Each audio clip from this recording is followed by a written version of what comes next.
Hello YouTuber family, તમારું સ્વાગત છે મારા બ્લોગમાં। તો આજે બનાવીશું ફજેતો એટલે કે કઢી, ખાસ ગરમીઓમાં ખવાતી।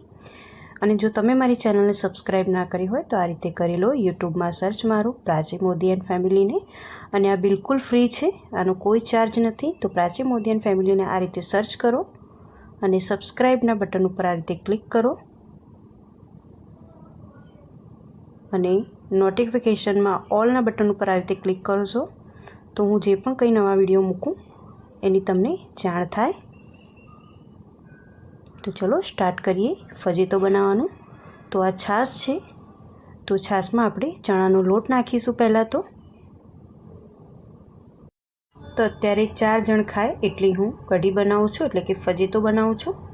મેં ઘરે જ દહીં જમાવ્યું હતું અને એ જ દહીંમાંથી છાશ બનાવીને હવે એમાંથી હું ફજેતો બનાવીશ। તો 4 જણ ખાય એના માટે કરીને મેં 4 થી 5 વાડકી છાશ લીધી છે। એની અંદર ચણાનો લોટ નાખી દીધો છે। આપણે બહુ પતલી નહીં ને બહુ જાડી નહીં, એ રીતની કઢી એટલે કે ફજેતો રેડી કરીશું। તો 4 વાડકી છાશની સામે મેં અહીંયા 3 નાની ચમચી લોટ નાખ્યો છે। ચણાનો લોટ નાખી અને આ રીતે હાથની મદદથી હું મસળી લઈશ, બરાબર મિક્સ કરી દઈશ। છાશને ચણાના લોટને બરાબર આપણે મિક્સ કરી દેવાનું છે। અને ફજેતામાં ખાસ કરીને કેરીની ગોટલીનો ઉપયોગ થાય છે। જો તમે આ રીતે ના બનાવી હોય તો ચોક્કસથી ટ્રાય કરજો, એટલી સરસ લાગશે કે તમે ખાસ કરીને તો આ ગરમીમાં જ બનતી રેસીપી છે। તો કેરીના ગોટલાને આ રીતે આપણે જે કેરીનો રસ્તો કાઢતા જ હોઈએ છીએ અને એમાંથી જે ગોટલી નીકળતી હોય છે એ ગોટલીનો જ ઉપયોગ આપણે આ કઢી બનાવવામાં કરીએ છીએ। તો આ રીતે બરાબર મસળી લેવાની છે છાશ અને ચણાના લોટની અંદર ગોટલીને બરાબર। તો બરાબર આપણે ગોટલીને મસળી લઈશું, એટલે એની ઉપર જે પલ્પ હોય એટલે કે કેરીનો પલ્પ હોય એ બધો જ આપણે આ છાશની અંદર આવી જાય। તો બસ આ રીતે મસળી અને ગોટલીને આપણે સાઈડમાં મૂકી દઈશું। કઢી તો આપણે બનાવતા જ હોઈએ છીએ, પણ જો આ રીતે બનાવીને ખાઓ તો ખાવાની મજા જ કંઈક અલગ છે।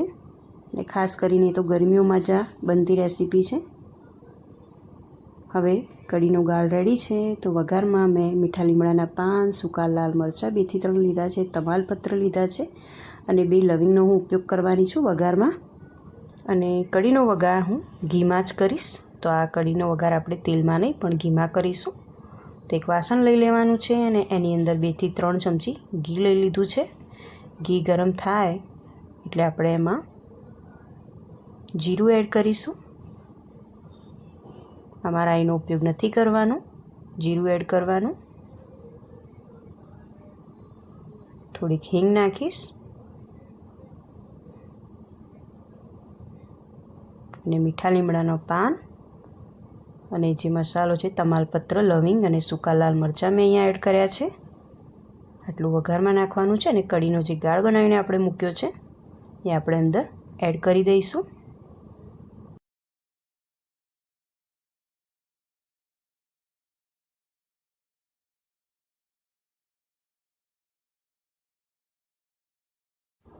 અને વ્યવસ્થિત આપણે હલાવી દઈશું આ રીતે।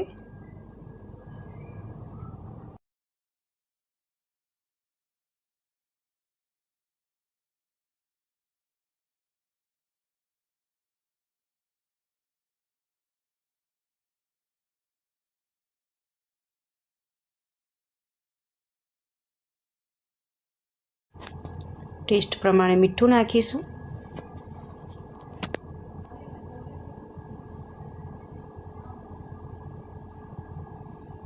ધાણા જીરું પાવડર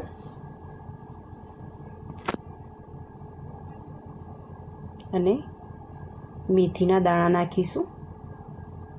સૂકા મેથીના દાણા નાખ્યા છે ને એ નાખીને આપણે વ્યવસ્થિત હલાવી દઈશું। ગળપણ માટે થોડો ગોળ નાખીશું।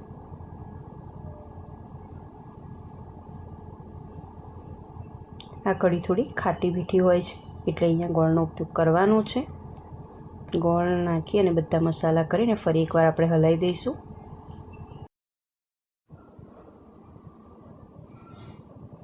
અને થોડી મરચાંની પેસ્ટ મેં નાખી છે, 2 થી 3 મરચાંની પેસ્ટ મેં અહીંયા નાખી છે, એ નાખીને ફરી એકવાર હલાવી દઈશું અને કઢીને થોડીક વાર ઉકળવા દઈશું મીડિયમ ગેસ પર।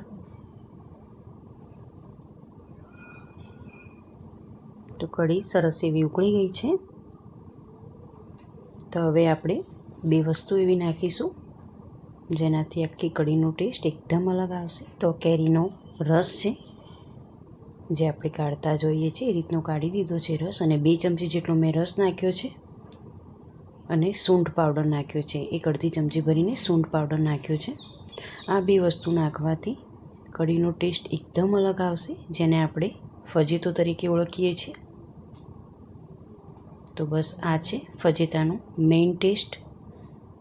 કેરીના ગોટલા આપણે ધોઈ કાઢવાના, એટલે કે છાશ અને ચણાના લોટમાં બરાબર ધોઈ દેવાના અંદર જ, અને 2 ચમચી ભરીને રસ નાખવાનો અને સૂંઠ પાવડર નાખવાનો. આટલી વસ્તુ નાખશો એટલે એકદમ ટેસ્ટ અલગ આવશે કઢીનો, જે ખાસ કરીને ઉનાળામાં બનતો હોય છે ગરમીઓમાં.